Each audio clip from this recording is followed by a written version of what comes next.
जब भी हम इन्वेस्टमेंट के बारे में मतलब सोचते हैं या हम चाहते हैं कि हमारे पास जो कैपिटल या कोई एसेट्स हैं, हम उसे कहीं इन्वेस्ट करके उससे कोई बेनिफिट ले सकें, उससे कोई फ़ायदा ले सकें, कोई इनकम जनरेट कर सकें, तो हमारे अक़ल शरीफ में एक ख़बर सी आती है, मतलब एक माइंड में एक मैसेज तो आता है कि रियल एस्टेट, मतलब यानी प्रॉपर्टी इन्वेस्टमेंट।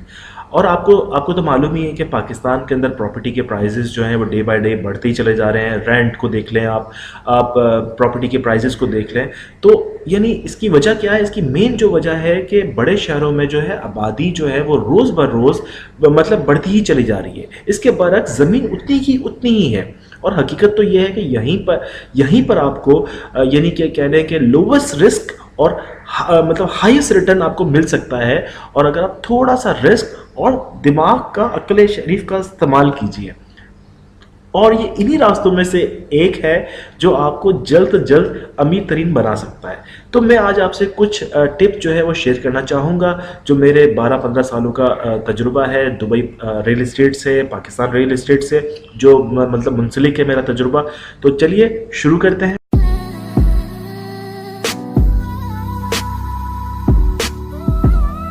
टिप नंबर 1, कर्ज लोन। हम जैसे अक्सर और बेशतर लोग जब भी इन्वेस्टमेंट के बारे में सुनते हैं तो हमारे माइंड में सबसे पहला एक क्वेश्चन आता है, सबसे पहले मतलब एक घंटी बजती है, इन्वेस्टमेंट के लिए तो बहुत सारा पैसा चाहिए, मेरे पास तो पैसे हैं ही नहीं। एक्चुअली हमको खुद का पैसा इस्तेमाल करने की ज़रूरत भी नहीं है, हमें तो दूसरों की मदद और उनके पैसे इस्तेमाल करने हैं, मतलब हमें बैंक से लोन लेना है।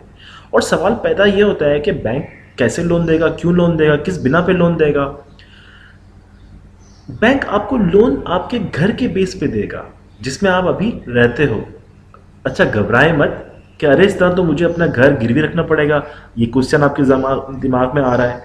तो मैं इसको अभी क्लियर कर देता हूँ। एक्चुअली यही आसान हल है कैलकुलेट रिस्क अप्लाई करने का। अगर आपके पास एक दरमियाने दर्जे का घर है, इसकी वैल्यू आज के हिसाब से लगभग 70 से 1 करोड़ के अंदर होगी, और इस हिसाब से आप अपनी जॉब का या कारोबार से साल का 10 लाख से 15 लाख रुपए आप कमाते होगे, तो अपने घर की वैल्यू दिखाकर कोई भी बैंक आपको प्रॉफिट एंड लॉस की देखकर आपको आराम से 40 से 50 लाख रुपए दे देगी। लेकिन आपको इतने पैसे नहीं विड्रॉ करने, आप ज़्यादा से ज़्यादा 10 से 15 लाख या 20 लाख रुपए निकलवाएं, जिसका ईयरली इंटरेस्ट होगा लगभग 10 से 12%, जो आपकी सैलरी या कारोबारी इनकम से बआसानी आप दे पाएंगे। क्योंकि आपको किसी भी प्रॉपर्टी को 1 या 2 साल के लिए होल्ड करना पड़ सकता है। और मुझे अंदाज़ा है आप में से बेशतर लोग, बहुत से लोग ये सोच रहे होंगे कि अपने ही घर को, अपनी ही प्रॉपर्टी को लोन में डालकर इन्वेस्ट करना बहुत रिस्की है। तो मैं आपको बताता हूँ, आप जितना इसे रिस्की समझ रहे हैं ना, इतना रिस्की है नहीं। यही असल हकीकत है रियल एस्टेट की।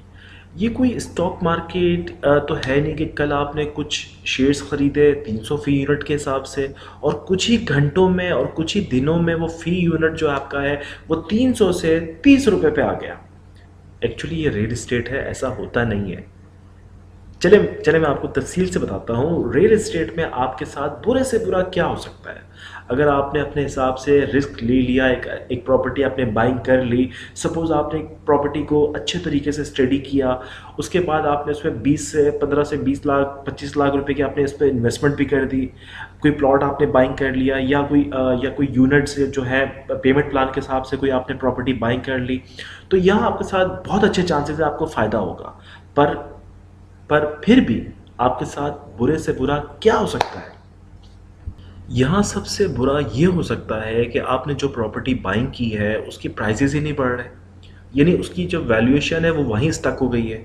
उस प्रॉपर्टी को मतलब अगर आप बेचने पे जा रहे हैं तो आपने जो 20 लाख रुपए की प्रॉपर्टी जो बाइंग की है वो हो सकता है आपको 17 लाख में सेल करनी पड़ जाए, आपको 2-2.5 लाख रुपए का लॉस हो जाए उसके अंदर। ये बुरा हो सकता है आपके साथ। पर ऐसा नहीं होगा कि आपने 20 लाख की प्रॉपर्टी ली है, आपने उसको मॉर्गेज करवाया, सब कुछ करवाने के बाद आपने 20 लाख की प्रॉपर्टी लेके आप उसको 10 लाख की बेच रहे हैं या 6 लाख की बेच रहे हैं। प्रॉपर्टी के केसेस में ऐसा बिल्कुल भी नहीं होता।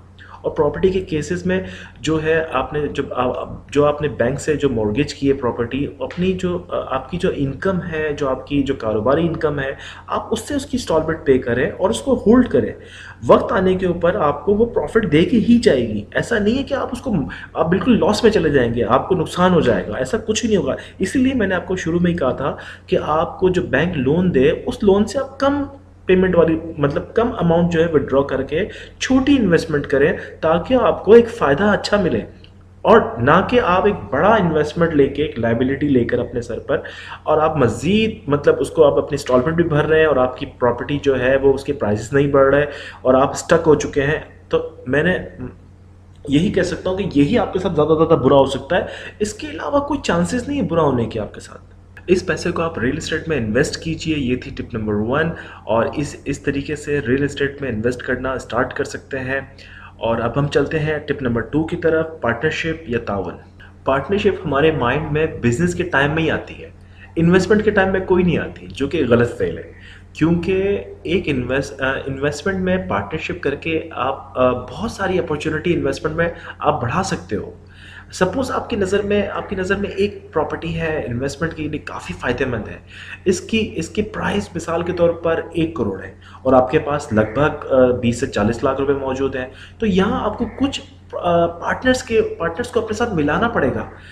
चाहे वो आपके दोस्त हों, फैमिली मेंबर्स हों या कोई भी शख्स हो जो काबिल एतबार हो, पर उसके पास पैसे होने ज़रूर चाहिए। इनसे राब्ता करें और उनसे प्रॉपर्टी के बारे में डिस्कस करें, उसके फ़ायदे बताएं, उसके बारे में मज़ीद नॉलेज, जो जितनी आपके पास नॉलेज है वो नॉलेज उनसे शेयर करें।